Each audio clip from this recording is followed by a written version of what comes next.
Lions TV, this is the Den Daily, bringing you all the latest gossip, views and transfer news from in and around the Den. Today is a day that I've been hoping would come eventually. We've heard lots of rumours around Jed Wallace and his future, some concrete, some not so much. But today, Richard Cowley has released an article on London News Online where he finally, as I said, we've heard a lot of rumours, but now this is concrete. We've heard from the man himself. Jed Wallace spoke to Richard Cowley when he got on the team bus after the final game of the season against Bournemouth. And when asked on his future, Jed said, "We're going to have to wait and see what happens. I'm not sure yet. I've loved playing for Millwall for the amount of time I have. I've given everything for the shirt, even if I have misplaced passes and kicked it over the stand," which he obviously knows. It's a fair play to him, but he's given his all, and you can't deny that he hasn't. Will he stay?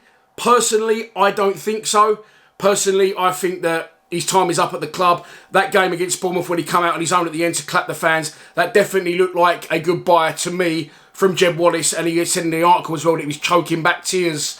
Listen, you can't deny the man what he wants to do. He's earned the right to move on if he wants to move on. And you can see what the club means to him on and off the pitch now, confirmed by Richard Cowley that he's choking back tears. So that's good to see. You know, we're not an easy club to love at times, and he's had some shit along the way from me as well.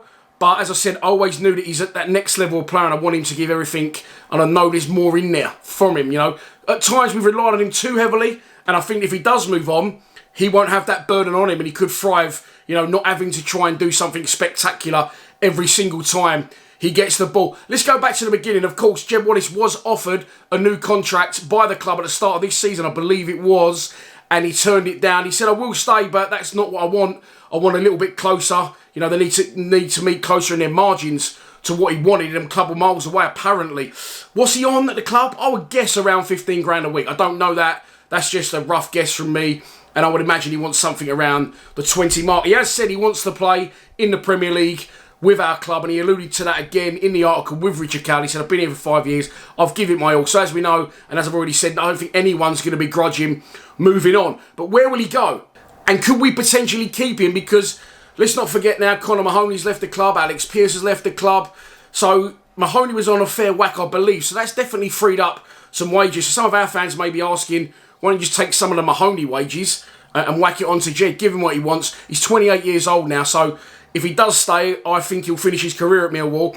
But if he's going to go, then now is definitely the time. You know, he's in his prime at 28, and he might want one stab at that Premier League. As we know, been in Wolves' side before, never actually played in the Premier League, I don't believe.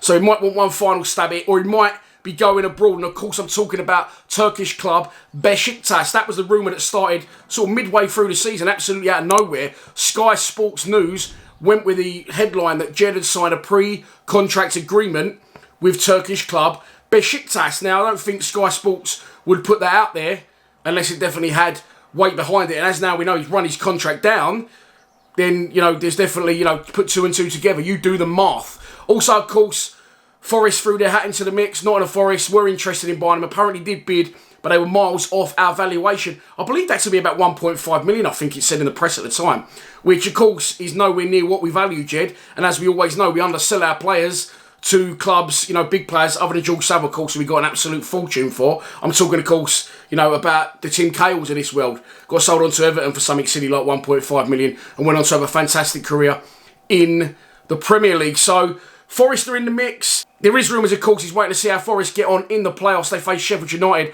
over 2 legs. And as I said, so far it's all been speculation. Why have we not offered him what he wants? Why have we let his contract run down? Will he go abroad to Beşiktaş? Will he wait and see what Forest does and get promoted? There's been a whole host of other clubs as well with their hats thrown into the mix. Will he stay? Well, listen, whichever way you look at this, I think first and foremost we need to secure the long-term investments on our manager, because whether you want him in or you want him out or you're not even fussed either way, we need to have a manager. We can't go offering Jed new deals, Keith and Bell new deals, and we don't actually know for sure that Gary Rowett's going to be in charge next season. Where do I think Jed will go? I just can't see that Beşiktaş rumour getting put out by Sky Sports completely randomly in the middle of the fucking season. Wouldn't have weight behind it. I hope he stays, of course I do. And if I could, 1,000,000%, as I said, I'd sign him and Ballard, and that would strengthen us massively. I think the fans would take a big hit on our transfer exploits throughout the summer if we was to secure Jed on another deal, which I think, as I said, that I believe that will probably see him finish his career at the club. It was good to hear from Jed. He says he's not sure yet. He's got to wait and see what happens. And he'll be talking to the manager and the hierarchy later on in the month. I think his contract expires in June. But I'll keep you posted the more I hear. But yeah, Jeb Wallace speaks out on his future to London News Online. So that's your lot for this episode of The Den Daily. Hopefully I'll be back later today. Who knows? Hopefully I'll be back across the coming weeks. But keep your eyes peeled. Plenty of content to come. Please subscribe to Lions TV. Come on, you Lions.